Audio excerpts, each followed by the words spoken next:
This month, our webinar focuses on the 2015 International Migratory Bird Day theme of Restore Habitat, Restore Birds. And we're going to hear from several different speakers who will talk about the importance of habitat restoration and share some of the creative, innovative ways that they've involved their communities in restoration efforts that provide more places for birds. And so, Jordan, if you could pass the control of the screen over to Sue. I'm very pleased to introduce our first speaker, who is Dr. Susan Bonfield, the Director of Environment for the Americas, which is the organization that coordinates International Migratory Bird Day. She's been involved with the development of IMBD since the mid-90s and has a background in avian research and received her master's from the University of Michigan studying black-legged kittiwakes. Sue then worked at Rocky Mountain Bird Observatory for 10 years, where she ran a high-elevation monitoring station, conducted point count surveys, and initiated education programs. She received her PhD from Colorado State University and led a 4-year research project that examined effective methods of engaging Latino youth and audiences in informal science education.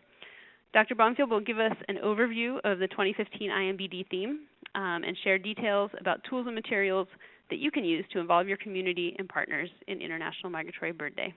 So, Sue, I'm passing it over to you. Thanks, Jenny. I appreciate that. And thanks to everyone for joining us today. It's great to see who's come on the line, and some of you are very familiar to me, even though I haven't ever met you. So, Denise Hefner, I think I met you once. It's nice to have you on the phone and know you're out there. I know that a lot of you have excellent ideas for International Migratory Bird Day activities, and we appreciate your support and your participation over the years. International Migratory Bird Day is supported by a number of sponsors, and I just want to start by thanking them. It's with them that we are able to make the program available every year. Their financial support and their contributions and their promotion of the event really has helped to grow this program over the years.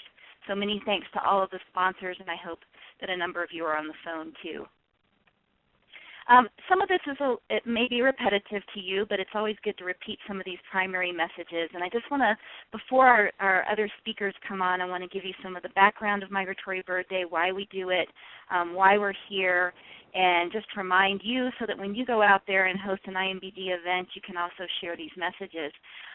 But for you, what we want to do is just make it very easy for you to host programs that focus on birds and bird conservation. And we work with scientists and educators across the Western Hemisphere to bring you the best and most relevant and most pertinent information that you can share with your partners, with your visitors, with your students, whatever groups you work with.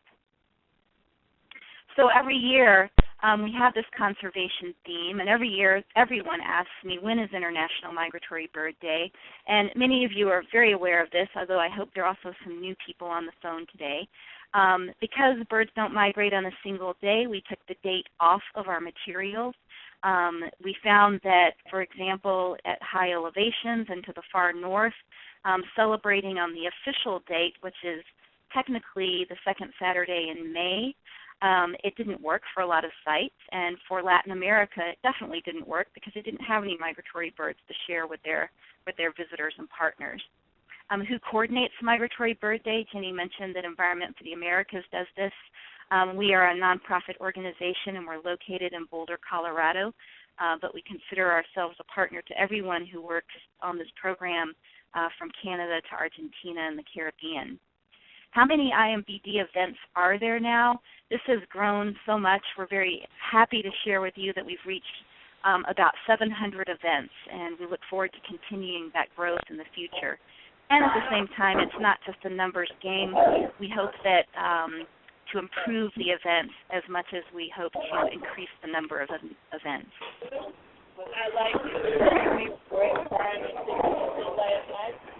Sue, I'm going to interrupt you for just sorry, 1 second. There's somebody that needs to mute their phone. If you are not Sue Bonfield, if you could please mute your phone.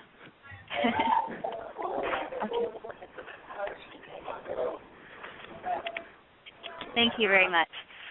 One of the important components of the art, and I want to share this with you today, is the annual of IMBD is the annual art. And the art this year was created by artist Amelia Hansen.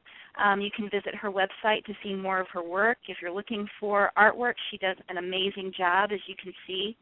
We featured 5 habitats, and these are all habitats that you voted on during the process of developing the theme and selecting the bird species and selecting the poster design. So remember, if you aren't involved, you aren't receiving our newsletters or checking out our Facebook page or whatever, we do make this a public opportunity to get involved in developing the Migratory Bird Day theme every year. In addition, if you're located in the Michigan area, Amelia lives in Michigan, and she's available and happy to come and participate in events in that area.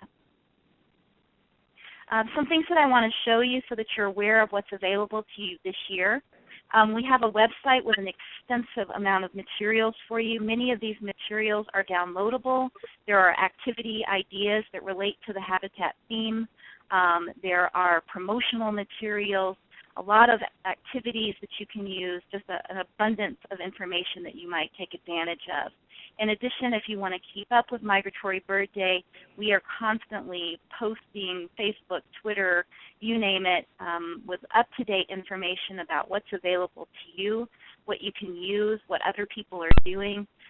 So keep up with our social media as well as our e-newsletters so that you can stay abreast of what's taking place. We're also really happy to announce that we've launched a new Migratory Bird Day microsite. And so I'm going to close this PowerPoint for a moment and take you to this new site. It might show you my desktop, which I say is akin to like letting you into my house right now. This is the new microsite, which is migratorybirdday.org. And on this site, you'll be able to go learn about Migratory Bird Day, find out more information about its history, the theme, get information about what we offer. And I just want to take you to the What We Offer section to be sure that you know what's out here for you. For some reason, not loading totally. There we go. So if you go to this section, you'll see that we still have a lot of information to put up here, but we spent considerable time developing this new site for you. For example, if you're a site that is working on habitat, you might look at one of these educational activities that you can use at your site. If you need some other materials to promote your event, you can use some of the promotional materials. One of the fun things we've done is to create a logo that you can use with your country or your state name on it. If you want a specific logo just for you, please let us know. We'd be happy to make this for you. We have a Facebook cover page that features the 2015 art. So lots of materials to make your event a success. And as always, anytime that you have any suggestions for other materials that you might like us to offer, please let us know.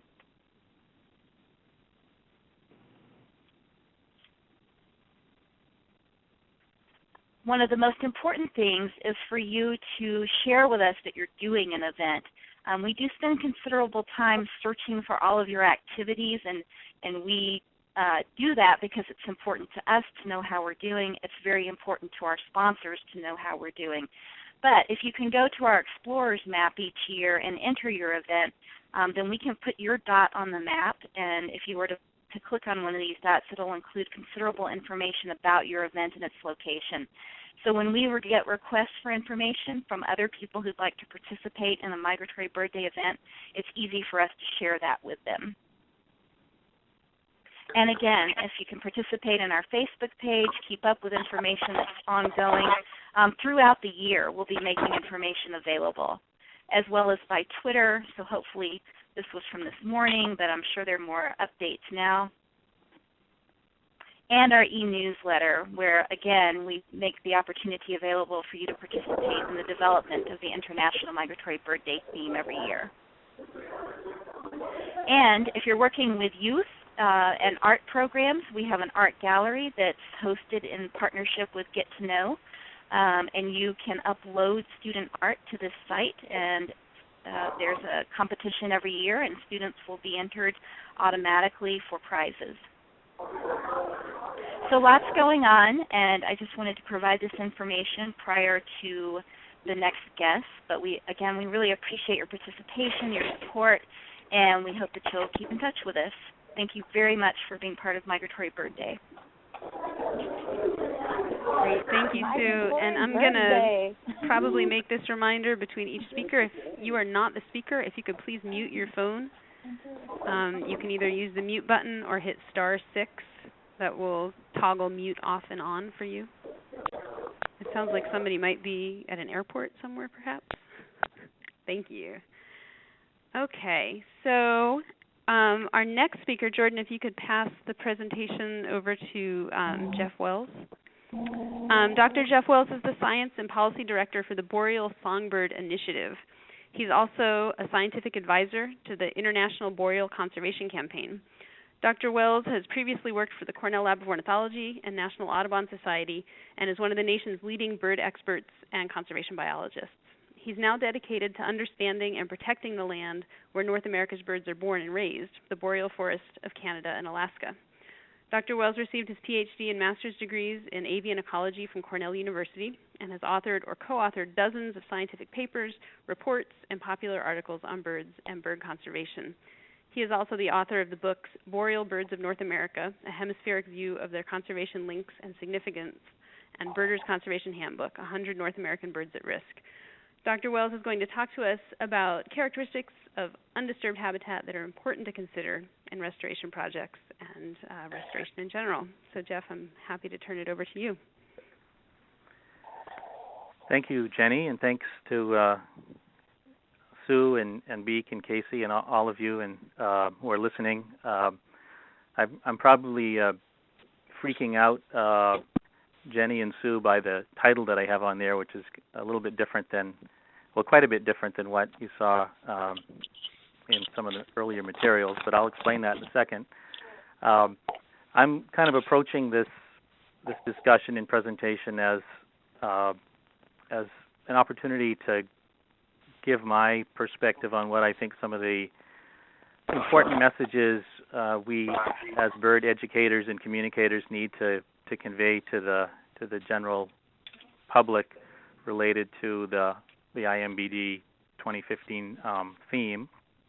So some of my thinking about this was impacted by an event that happened to me when I first started in bird conservation years ago. I was working actually for Maine Audubon on a least tern and piping plover protection effort on a southern Maine beach, and we had done some of the standard things of fencing some of the area off to prevent people from trampling on nests and putting some signs up. And I still remember this woman who came up to me as I was out there working, who owned one of the multi-million-dollar homes kind of behind the tern colony, and she said, "Jeff, I love these birds, but I don't like these signs, these fences, and when I go out on the beach, these birds dive at me and they're bothering me." And she waved her hand over at the extensive salt marsh next door, and she said, "Look at all that habitat out there. Why can't the birds just use that habitat? There's lots of habitat out there for them." And I thought that was that's sort of the classic problem that we have as wildlife managers sometimes is getting people to really fully understand the complexities of bird habitat. So this "let them eat cake," sort of a reference to Marie Antoinette as French royalty, who was attributed to say that when she heard that there were people starving, let them eat cake. So sort of showing the height of how people don't understand that birds need what they need, no matter what we want them to need or would like to have them do. I had to throw in this picture of my own habitat. I don't know how many of you are in similar habitats over the last few weeks with all the snow coming, but this is my habitat right now. Birds, of course, use different habitats and the layperson has at least a general understanding of this idea. They would realize that ducks don't occur in the same place that land birds occur, but sometimes it seems like the understanding of the complexities of habitat may not go much beyond that for some people. Sometimes I have wondered if that's partly because of the way we teach young people and how at least decades ago, we used to sort of start off trying to teach people about wildlife management or game management.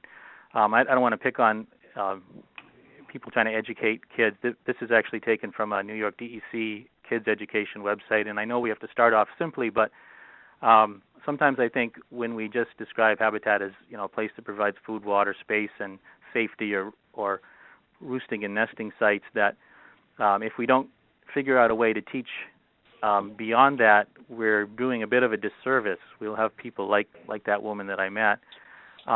If you think of even just looking at a boreal chickadee on the left versus a black-capped chickadee, they both look very similar, but if all they needed was, each needed food, water, space, and a place to roost and nest, why is the boreal chickadee just in, coniferous habitats and the black-capped chickadee and in deciduous or mixed forests, suburban areas? Or, looking at the diversity of warblers, all of us who work in with birds, if we take somebody to see the different warblers in our area, we go to specific habitats to see them. I remember, when I used to do the World Series of Birding in New Jersey, how we would, key in on the bottomland forest or the dry oaks on the hilltops for cerulean warbler sites, or, the few little openings in the upper elevation stuff for golden-winged warblers. Or if we were very lucky, if we were going to look for the boreal specialties that were migrating through New Jersey on their way north, the Cape May warblers or the bay-breasted warblers, we'd look for those places where there were these mature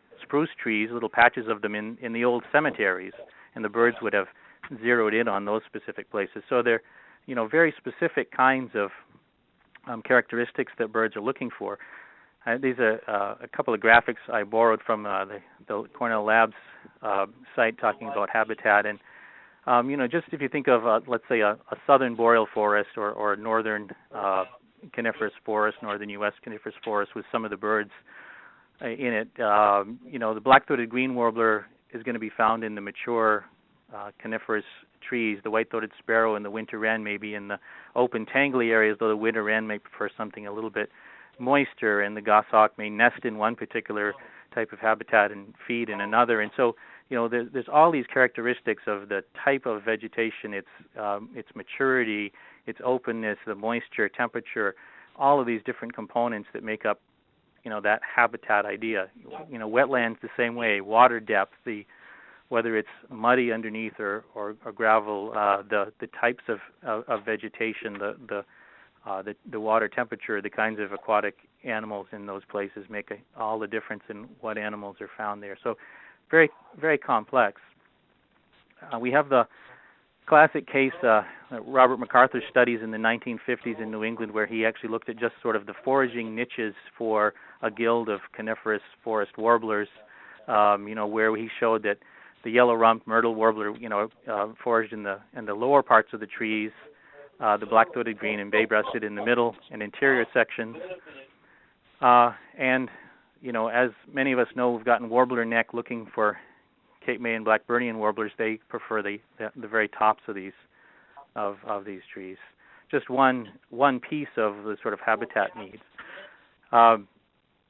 If you think about some of the common birds that we see in our eastern deciduous forests, central deciduous forests, a bird like the black and white warbler with that little curved beak, a bird that forages in those deciduous or mixed forests, probing into the bark and looking for food in the bark and along branches, little nooks and crannies, compared to another bird of often in similar habitat, the ovenbird, with its big bill and big feet, that loves to search the forest floor, picking around leaves as it searches for food. So, two birds in a similar generalized habitat, but with very different habitat specifics. Water depth for wetland birds, for shorebirds, may make the difference on whether you see a yellowlegs, a lesser yellowlegs, or a short-billed dowitcher. Whether the substrate is gravelly or muddy may make the difference.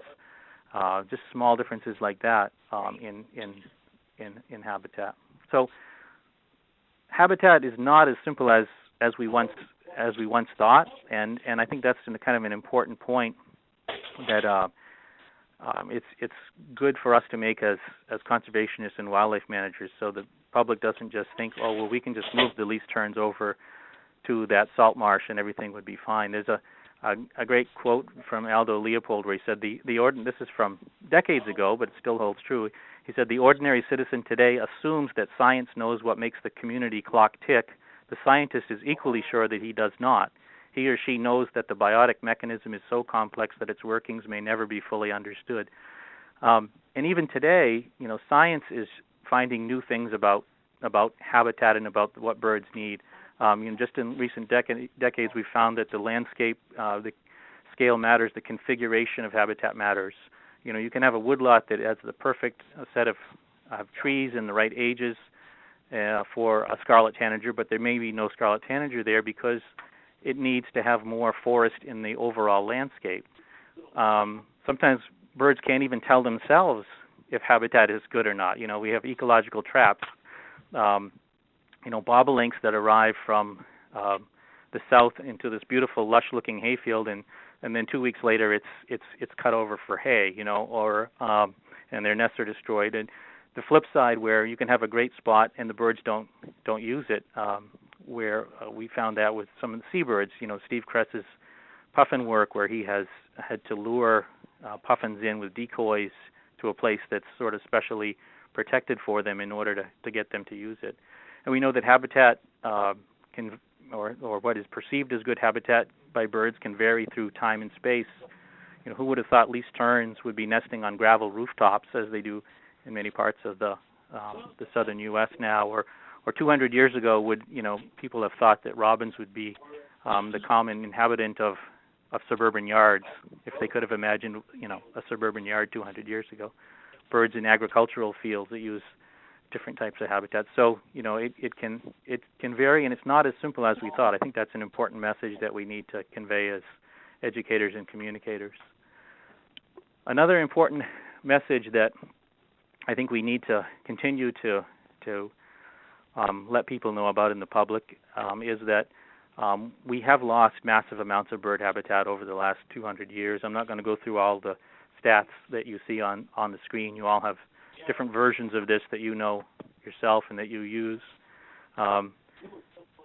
This is a map from the American Bird Conservancy showing their version of the top 20 threatened bird habitats in the U.S. And it goes from the grasslands in the central U.S., where we've lost 90 to 95% of or more of some of the grasslands, to forested landscapes in the east and southeast, forests in the Pacific Northwest, sagebrush and others. So, major amounts of habitat loss that we should continue to acknowledge. We shouldn't sort of try to ignore that. Because of that habitat loss, we've come to recognize over the last few decades in conservation that restoration of habitat is essential. And we have many examples where restoration work has actually increased bird populations, and the need for restoration is not going to decline. We really are going to have to continue to ramp up those efforts and get more and more resources put into that.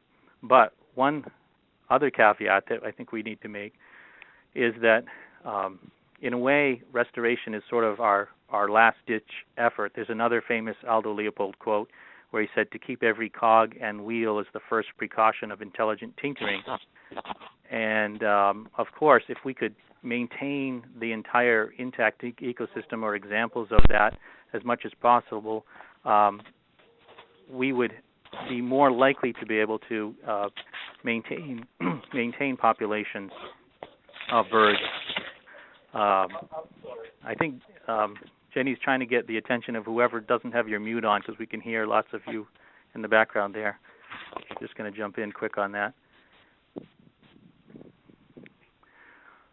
One of the examples of some successful restoration effort, I'm just going to have a couple examples, and some others are going to give you more detailed examples. I just picked a couple. Longleaf pine, where we have lost, a huge amount of the original longleaf pine forests of the southeast U.S. This picture is taken from my favorite longleaf pine restoration spot in the Withlacoochee State Forest down in Central Florida, where my mother-in-law spends her winters. So I've had a chance to spend time there, and you can see the burned trunks of some of the trees as they've been working to restore that habitat. And there's incredible work going on trying to restore longleaf pine across its range, which has helped maybe the signature bird of that habitat, the red-cockaded woodpecker, to increase in numbers and doing better. Wetlands, another one where we have seen massive losses. This is a map that shows the estimated proportion or percentage of wetlands acreage lost per state. You can see many states where just have had massive wetland losses. One of the solutions to that, or part of the solution to dealing with that issue, is restoration and conservation work that has been taking place through the North American Wetland Conservation Act, and it varies from U.S. Fish and Wildlife Service and other federal agencies and joint ventures and Ducks Unlimited, Nature Conservancy, Audubon, state fish and wildlife agencies. Just there's thousands of partners that have been involved, and just an amazing effort that's protected an area larger than the state of Maine where I'm from. So a really amazing effort. One of the types of wetland-related restoration that I think we sometimes overlook in the bird world is the river restoration efforts that are taking place now across the U.S. In particular.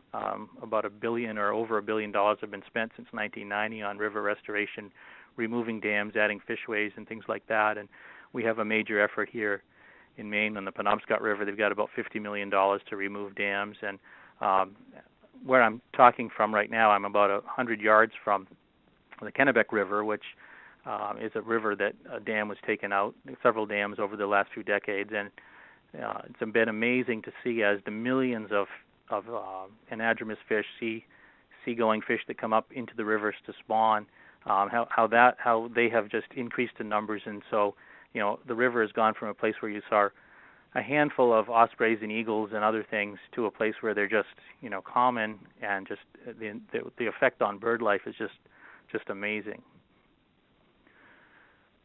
As I said, the probably most, or certainly the most cost-effective, sort of smartest, most efficient way to maintain the bird populations we care about is to try to maintain those places of intact habitat. And if you look at a map of forests reconstructed from 8,000 years ago to today, you find that about 80% of the world's forests, primary forests, those that have never been fragmented by large-scale industrial development, about 80% of those have been lost. But the boreal forest of North America is one of those opportunities for conservation, because about 25% of the world's primary forests still exist in the boreal forest in North America, stretching from interior Alaska across Canada to Newfoundland. And because of that, there's a massive number of birds that come out of there. We call it North America's bird nursery. There's 1 to 3 billion birds that nest there. 3 to 5 billion birds that, when you add the young of the year in the fall, that come out, and just a huge number of birds that are reliant on that region. In the fall, most of the birds do leave the boreal forest, and if you look on average, that means that 3 to 5 billion birds means that something like 30 to 50 million birds a night on average cross the U.S.-Canadian border as they migrate south between August and November. A massive amount of birds, hundreds of millions, that then populate the tropical habitats, the temperate habitats, all the habitats of the Americas, and become important components in those communities. The boreal forest also still has its cogs in wheels, so to speak. It's one of the few places where there's still large predators, large mammals that still exist, large mammal migrations. It's an area that still has undammed rivers and some of the largest wetlands on Earth, largest lakes. It holds more surface fresh water than any other place on Earth, and it's one of the largest terrestrial carbon stores on Earth. But like most places on Earth, it is being increasingly developed, and development is kind of creeping in from the south, so that there are birds that are decreasing and that we're concerned about. A couple here, but the Canada Warbler's one, where there's a new Canada Warbler initiative, international initiative, looking at the breeding range, the wintering range, and the migratory routes, and trying to look at opportunities for improving habitat for that bird. One of the solutions that we are working towards is based on the most current science, which tells us that if you want to maintain the conservation values of large intact areas, you need to protect at least half of that area from industrial development. And we've kind of moved that into the bird realm with something called Boreal Birds Need Half. It's a campaign that if any of you are parts of organizations, your organization can sign on to, which basically is saying we need to protect at least half of that boreal forest from industrial development to maintain the North America's Bird Nursery. You can find more about it at the website listed here, and some other reports related to it, and some other ways of contacting us or following what we're doing with the Boreal Songbird Initiative. Thank you. Great. Thank you so much, Jeff.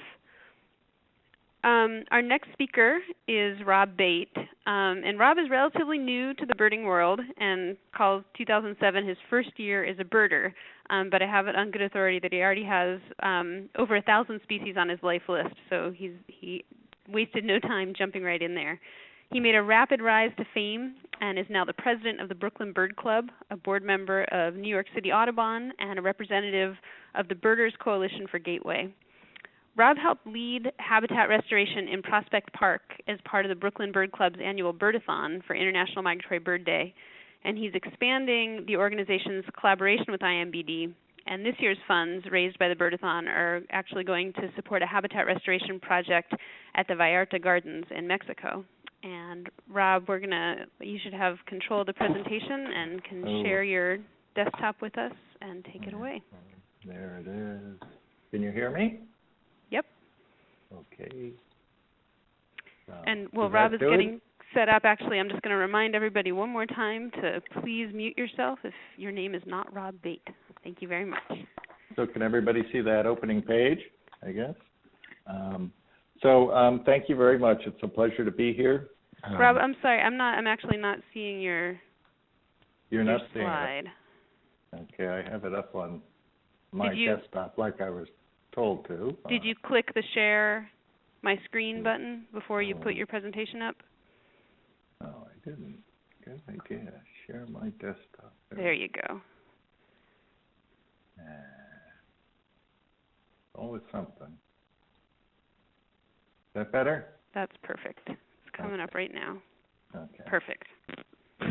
So like Susan said, I am president of the Brooklyn Bird Club, and I guess that's the capacity that I speak today and our efforts in the International Migratory Bird Day. But I'm in New York City, and New York City is right along the heart of the Eastern Migratory Flyway. And in New York City is Jamaica Bay, which is just historically, like, what Jeff showed that map of, 200 years ago or whatever. Jamaica Bay was an incredible habitat. It was just lush and rich, and it had fresh water, and it had, salt marsh and freshwater marsh, and, streams and forests and, great oyster beds. And, it was just a very, very rich habitat, and that's essentially why people came here. In Brooklyn,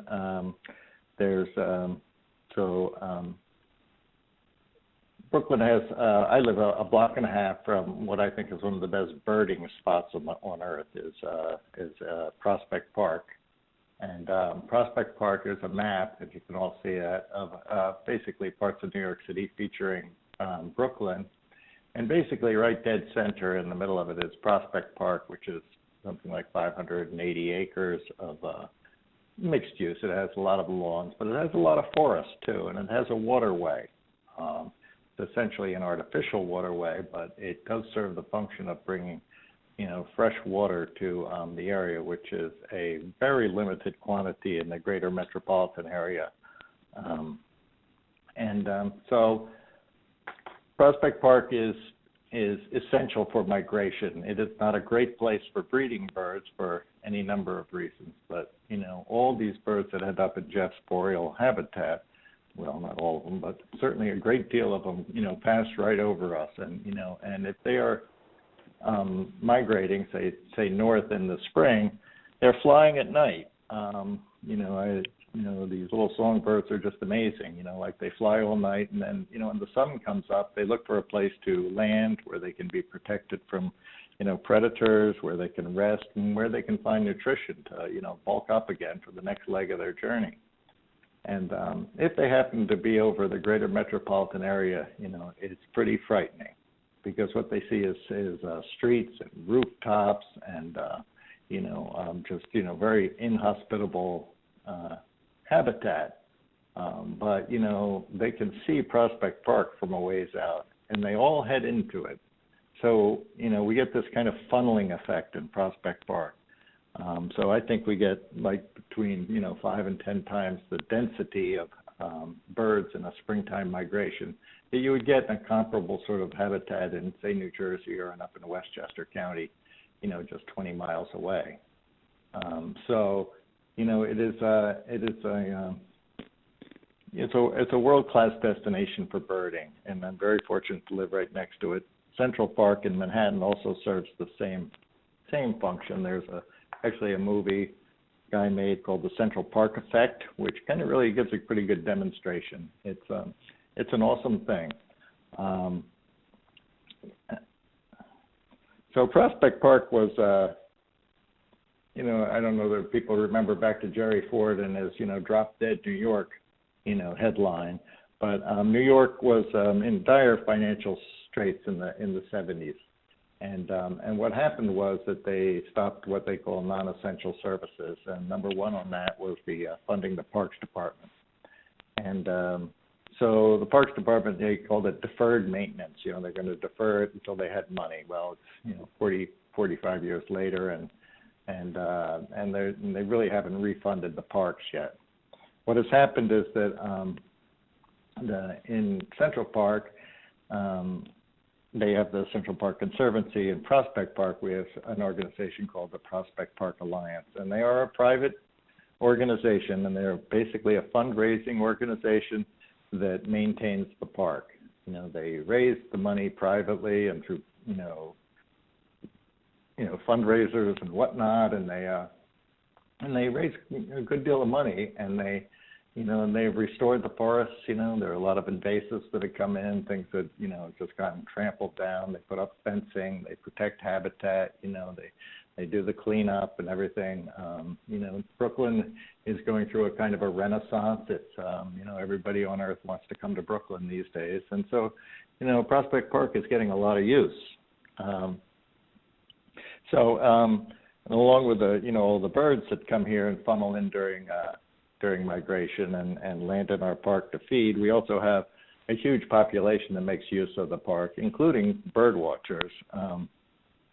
And so we have, and thanks to such things as Twitter and text messaging, if there's anything, like a rare warbler in the park, a profanatory warbler, say, word goes out, and within minutes there'll be 20, 25 people there. And so it's a pretty fun place. You get to really know the community of birders here.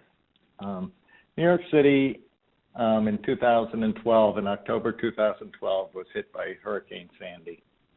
Hurricane Sandy was a perfect storm. It was able to, it was like a hurricane coming right off of the water, bearing down on the East Coast. I think it actually, the eye of the storm went over Jersey, but we got a fair amount of it.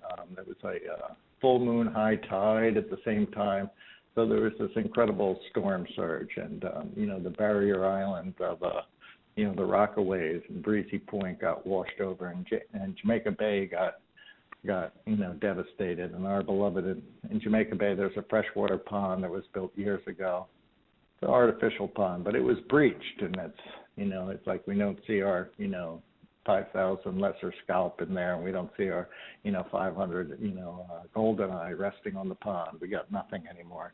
It was and it's like the devastation to New York City was pretty amazing. The subways got flooded, whole communities burned to the ground. There wasn't a huge loss of life because of the good warning system, and people were told to evacuate, and everybody who had any sense did.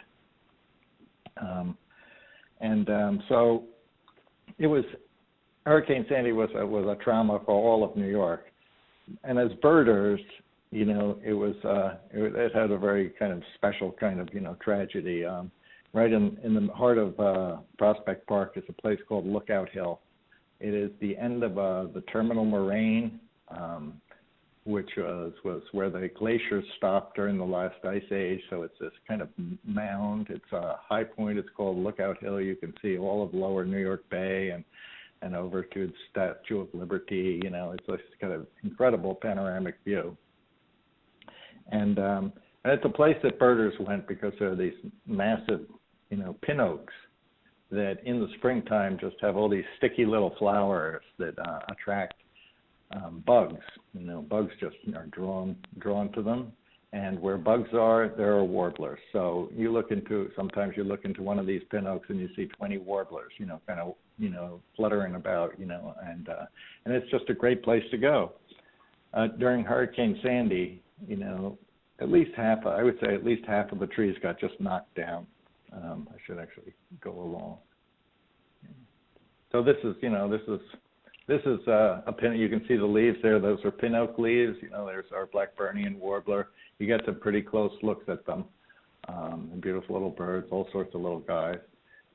I like this picture. This is what a bird's eye view of what birders look like to warblers. It's like this is one of the flash mobs I talked about. It's just, we got word, I think they were looking at a hooded warbler, and there was a cerulean warbler very nearby. There had been a hatch out here of termites coming out of rotted wood, and just the birds just came diving down into it.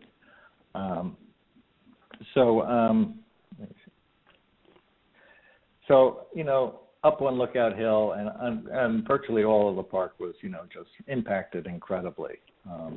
Up on Lookout Hill, these pin oaks were down. This is what it looks like before. It's lush and, there's our pin oaks. They're, beautiful, strong, straight trees, and, here's some foliage in back.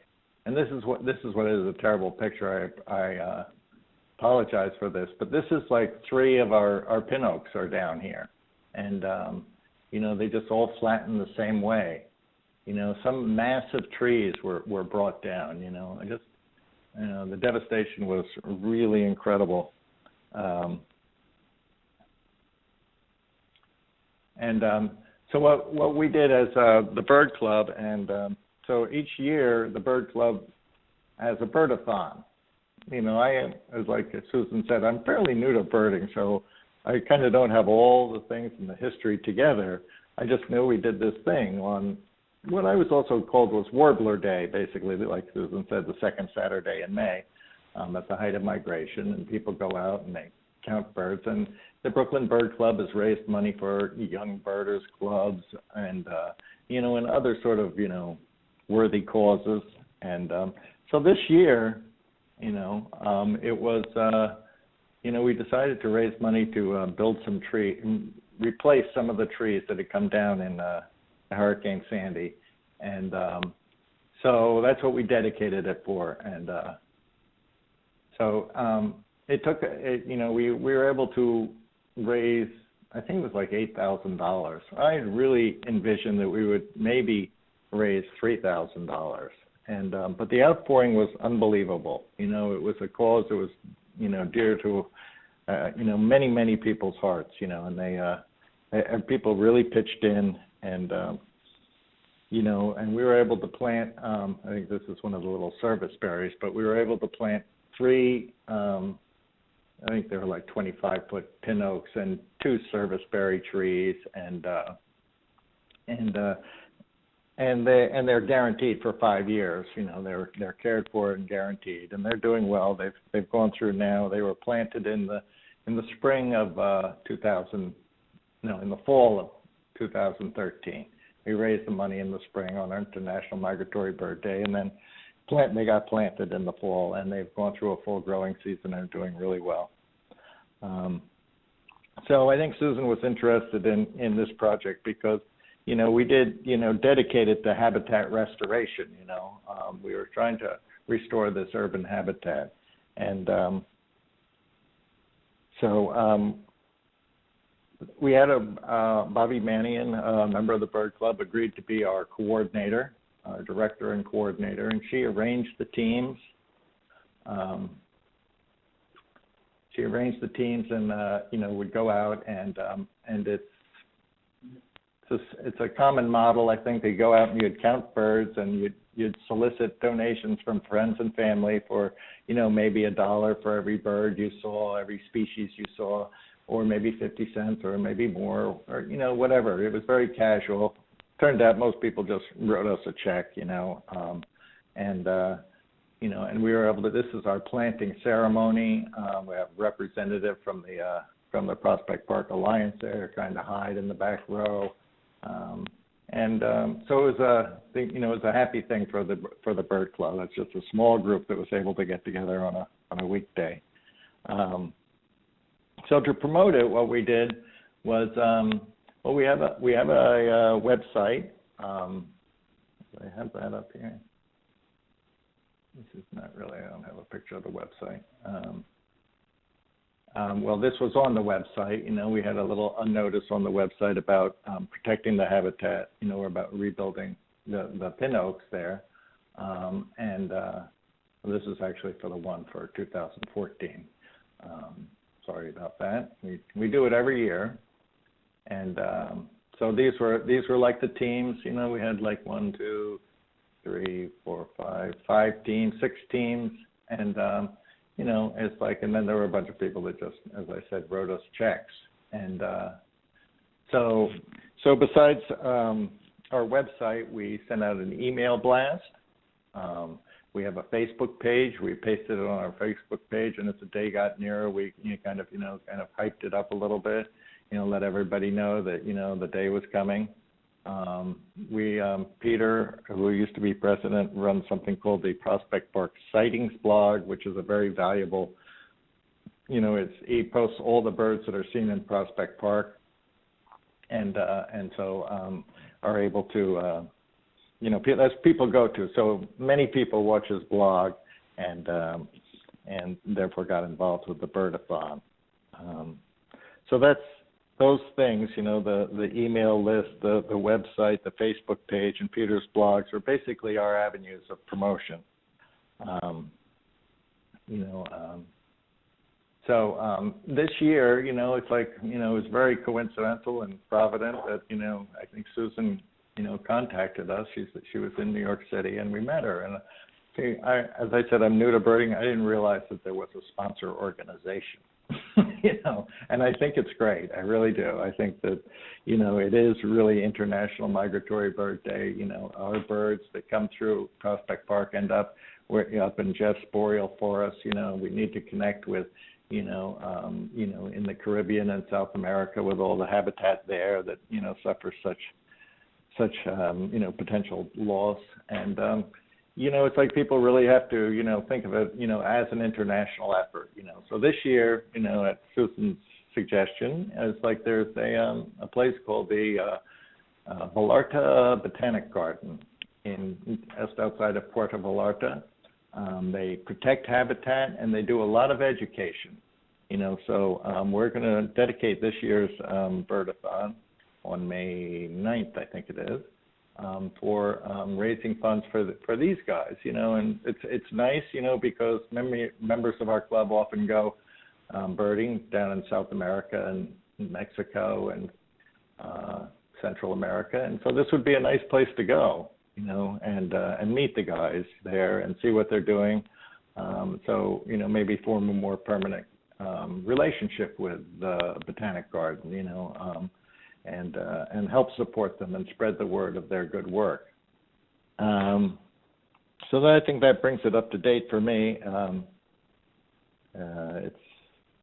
I can't hear anything, so I don't know whether people are still there. But I think that is, and I guess I will press *6 and see whether it goes back to Jennifer. Great, thank you, Rob. Oh, there we go. We're here. Okay, our last speaker is Natasha Kerr. And Natasha is the Diversity Outreach Coordinator for Environment for the Americas and also leads their Latino internship program. She received a BA in Latin American Studies from George Washington University and has an MA in International Development with a concentration in Environmental Studies from the University of Denver. She was a lead investigator in Environment for the Americas 4-year research project that looked at the effective methods of engaging Latino youth and adults in informal science education. And Natasha also works with IMBD coordinators in Latin America and developed the organization's Habitat fundraiser in Boulder, Colorado, which she's going to tell us a little bit more about today. Hi, everyone. Can you hear me? Yes. Okay, great. So I'm really happy to describe to you all the IMBD event that Environment for the Americas hosts in Boulder, Colorado. So we're based in Boulder, and it's a really neat opportunity for us to make an impact locally and get involved with bird conservation. So we selected an area that is Walden Ponds Wildlife Area, and this was a gravel pit, so an operation up until the 70s. And Boulder County Parks and Open Space has been reclaiming this area and doing a lot of restoration. So it's a really neat opportunity for us to get involved with this wildlife area. There's about 81 migratory bird species that use this wildlife area. The Boulder Creek runs through this space, and it supports waterfowl, marsh nesting species, as well as birds of cottonwood and willow river bottoms. And it was also really ideal because it is near residential areas, so there are schools that are within a few miles of this space. Logistically, there are a number of trails, so there's a few miles of trails that go around the ponds, as well as there's restrooms, a picnic area that's covered. So there's just a number of reasons why it worked out really well for us to host an IMBD event here. And we've been doing it. This spring will be our 5th year hosting IMBD in Boulder. And so our event has been focused on raising funds for restoration, as well as offering environmental education opportunities. And so the way our project works is we have a number of opportunities for local businesses to get involved. So we have in-kind donations from media sponsors. So for example, we have the Daily Camera offers this space in their newspaper, so they're a local paper, and they offer an ad, a good-sized ad for a few weeks before our event to promote it, and we also get coverage in our public radio station. So in the past, we've had interviews with staff people, as well as added to their online calendar on their website. We also request donations from small businesses, and these donations are usually, we ask for cash, of course, but we usually get raffle items, which has also been really great for raising funds through raffle items. And then we also get a number of donations of food, which is always nice to have to offer snacks and beverages and things like that during our event.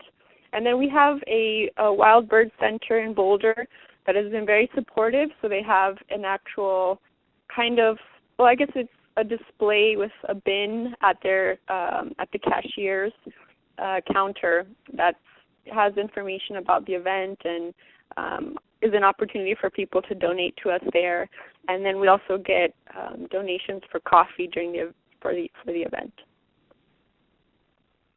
And then we also work a lot on marketing and public engagement for our IMBD. That happens in a number of ways. And so one way that we found has been really effective is the U.S. Postal Service's direct mail system. So if you go, for example, to the website that I have here on the screen, you can look up information on direct mail. And so this is a really inexpensive way to reach a lot of people and to really do it in a targeted way. So when you go to their website, you will pull up a map based on the zip code, and you can see this area here that's highlighted purple.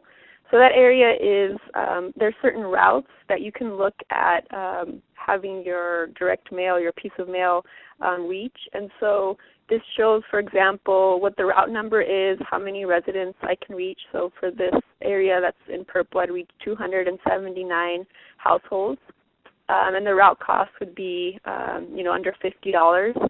And so you can see here our, the proximity to Walden Pond. So we're off the 119 highway. So we're looking at reaching people that are in this area. And then you can also pull up demographic information, which is really helpful because our event, we do want to reach families, so people of all ages. So you can look up here based on this route. You can find the age range. There's also information on the size of the household, income level, things like that. And there's also instructions on how to actually print out the marketing material. So they accept, I think it's like 4 or 5 different sizes, so you need to be sure that when you actually print out your marketing material, that it's in the standard regulations that the Postal Service requires, and you once you've printed out your marketing material, you will there's instructions on how to get it distributed to each of these routes. So we found that to be a really, really inexpensive way to reach people in a targeted in the targeted area that we want to reach. And then also we do a lot of marketing through just, posters that we put up in small businesses and flyers. We also create a lot of Spanish-English materials, so bilingual marketing materials. We drop off flyers to the schools that are in the nearby area near Walden Ponds. And then in the past, we've also had a number of opportunities to go to large public gatherings that are before our event. So, for example, our event's in, the third weekend in May usually, or second or third. And Earth Day's in April, and then there's also a popular Latin American celebration, which is Day of the Child, Dia de los Niños.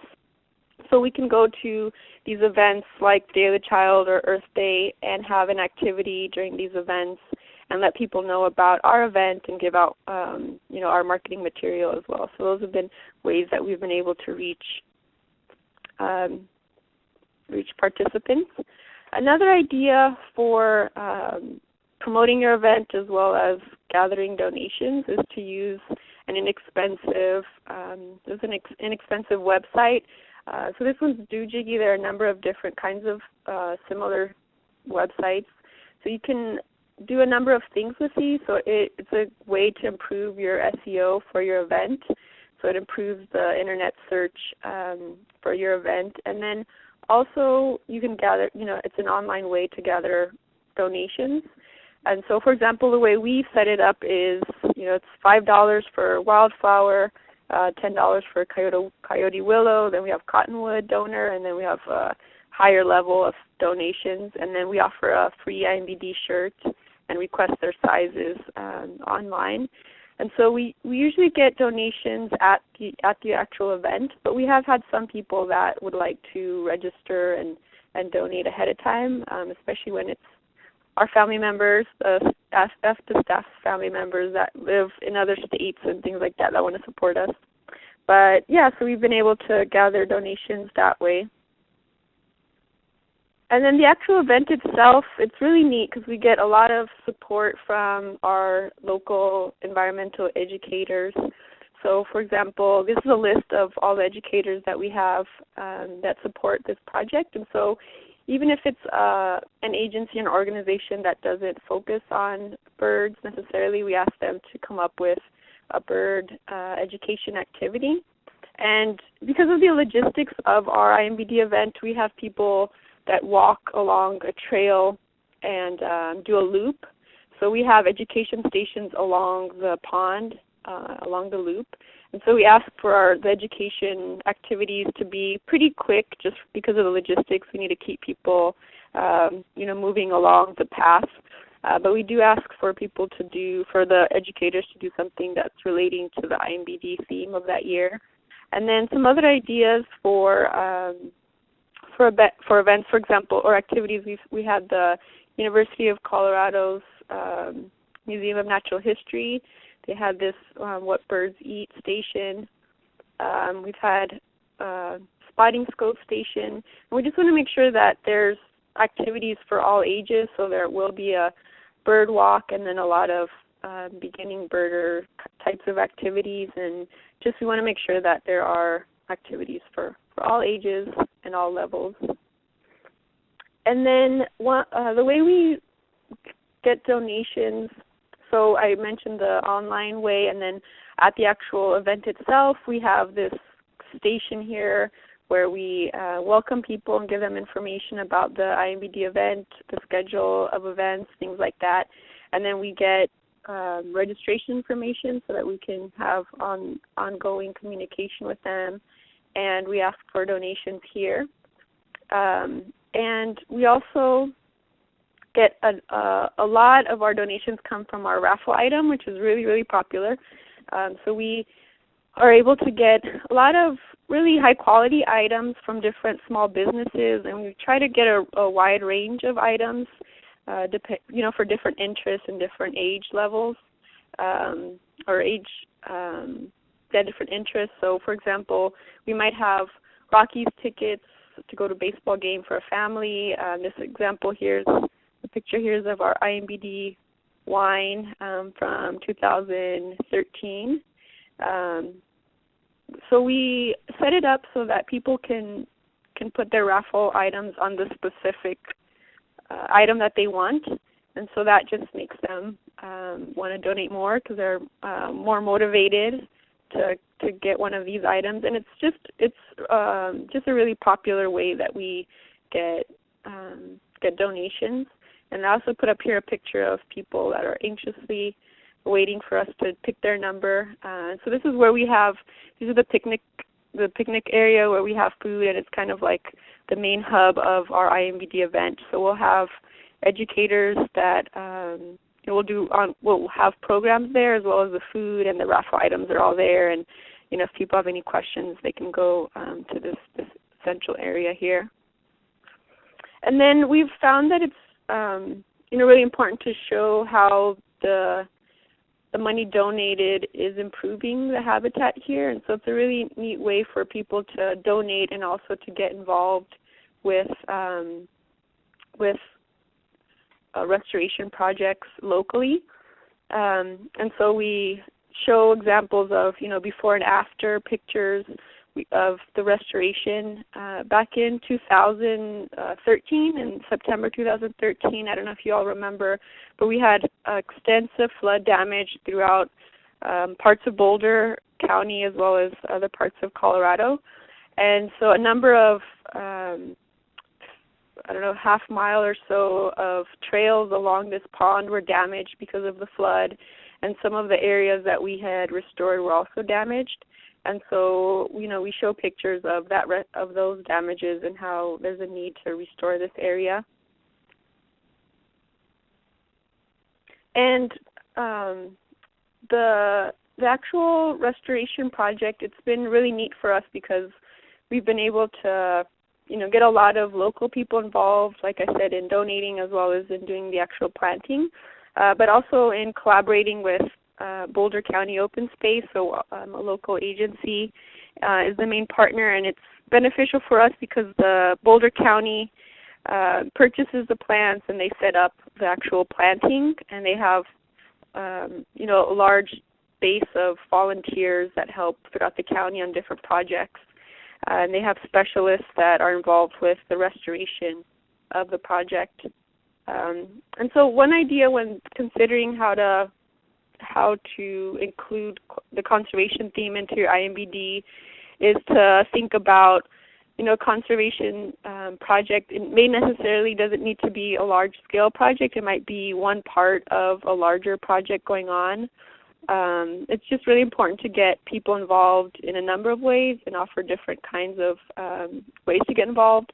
So it might be, doing restoration in your own yard, or getting involved with invasive weed removal and things like that, or doing presentations. And so this slide here, so this is me doing the tree planting a few years ago. And so another thing to consider is, who are your community partners that can help you? So EFTA, for example, our organization, we don't have a restoration project happening at our office, but we're able to support restoration at this wildlife area. So that might be your situation. So look at, helping out with restoration projects in open spaces, departments of wildlife, other federal agencies, and then also reminding people that there's a lot to do in our own backyards. So these are other ideas about how to incorporate restoration into IMBD. So hosting a weed pulling involving native plant nurseries, offering a gardening for birders workshop is always really good, engaging master gardeners, and talking about and looking into habitats at schools and businesses and corporations. And here is our contact information. And I will now, I guess we're opening it up to questions, I believe. Yeah, that's great. Thank you so much, Natasha. So thanks to all of our presenters for some really interesting and thought and hopefully discussion-provoking presentations. Right now we have some time for questions and discussion, so we will go ahead and open things up. You can either raise your hand if you'd like to speak. Feel free to take yourself off mute, but mute yourself again when you're done speaking, or you can enter your questions in the chat pod directly. If you don't want to deal with the mute-unmute thing, you can raise your hand, or if nobody is speaking, feel free to just jump in there and ask questions for any of our presenters. As a reminder, if you've used the webinar to mute yourself, it's *6. The same thing will unmute you. There was one question somebody had asked about the direct mail that Natasha was telling us about, and the question was whether federal agencies were allowed to use that. You may have already seen this in the chat pod, but Alicia King tells us that yes, they can, but there are various forms and rules that need to be followed, as you might expect from a federal agency. Can I just ask, this is Rob Babe, how effective the direct mail was? That's a good question. I think we sent out maybe, it's really easy to send out, 400 pieces of marketing material. And, we do ask people how they heard about the event. So I do know that, we reached at least 10 households a year through the direct mail. The thing is that a lot of people will, go to Walden when we're not there, for example, or they might donate money and not come to the event. So it is hard to track how many people actually, heard about it and how. But we found it to be a really inexpensive way to spread the word. Mm-hmm. Yeah, I think our results were anecdotal, but, a number of families would tell us that was an easy thing to put on their refrigerator.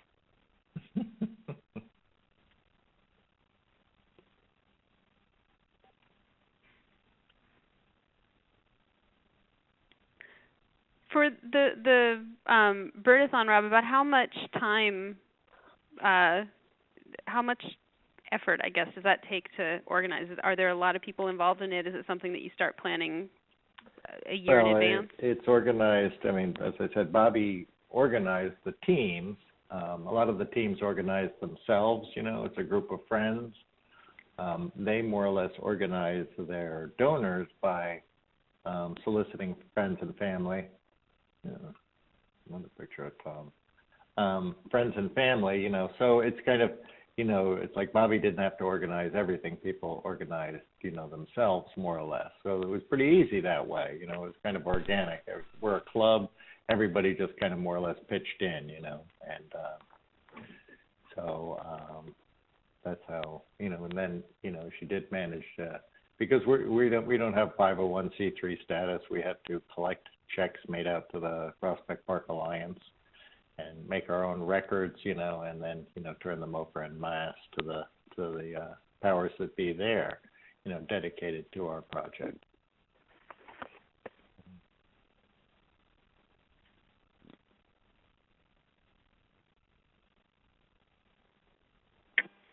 This is Casey. I don't know if Sue or Natasha would want to speak towards, what's being developed for this year's resources for IMBD. I know Sue showed us the website and stuff, but really specifics on what is out there to help people that are planning their events from your website and educational activities that you're developing.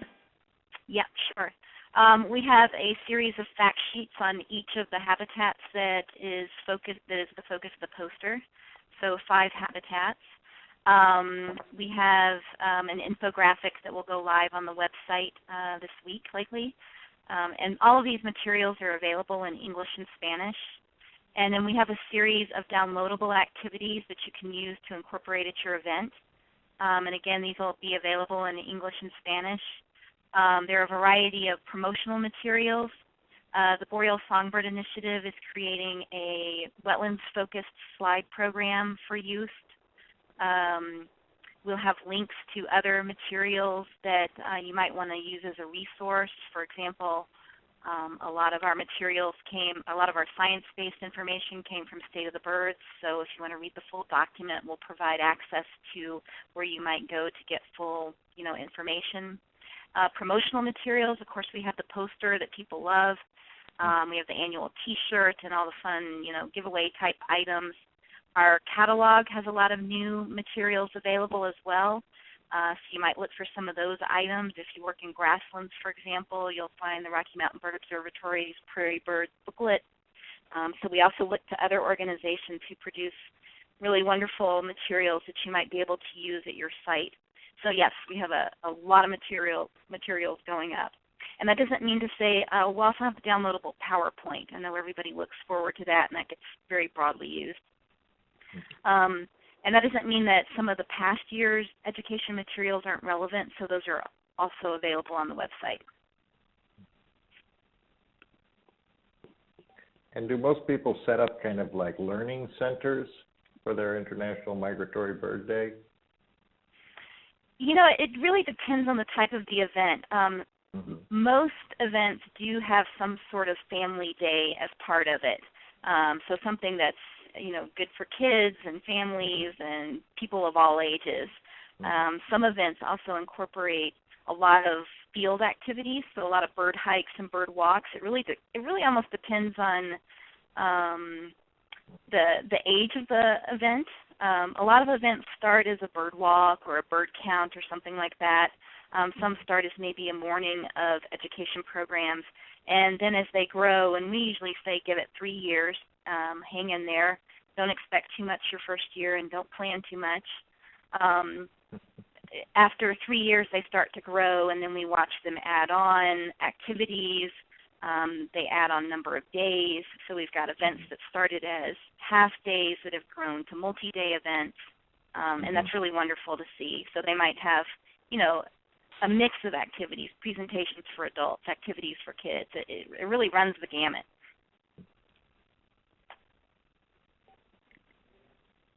Any other questions for any of our speakers?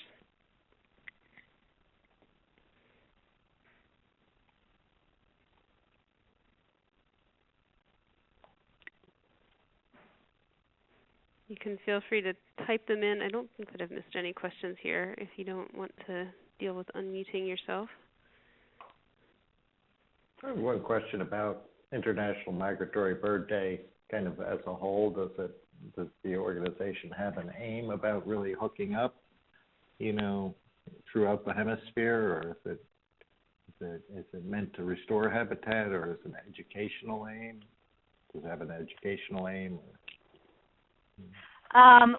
So International Migratory Bird Day was created in the early 1990s, and it was created by Smithsonian Migratory Bird Center as a way of engaging the general public in learning about migratory birds, threats to migratory birds, and how to get involved in migratory bird conservation. And so those are our goals. And yes, we aim to work across the Western Hemisphere, and we work pretty hard at that.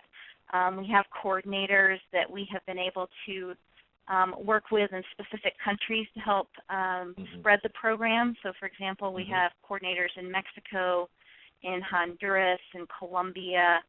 We have a new organization who's coming on board with us from Costa Rica, in the Caribbean. We work with Birds Caribbean. So in Canada, we work with Nature Canada. So we look for these key partners and organizations and individuals who can help us work in communities all over the Western Hemisphere, and that's what makes this possible, is their enthusiasm, passion, and commitment for it. And do you know if there's any kind of equivalent sort of organization for the other hemisphere on this planet? Yep, there is. The United Nations Environment Program runs a program called World Migratory Bird Day, and that began in Bonn, Germany, as a way of addressing concerns, and they actually contacted us in 2007 or so, or 5, and said they really liked this program and they wanted to create something similar, and so that's how that came about.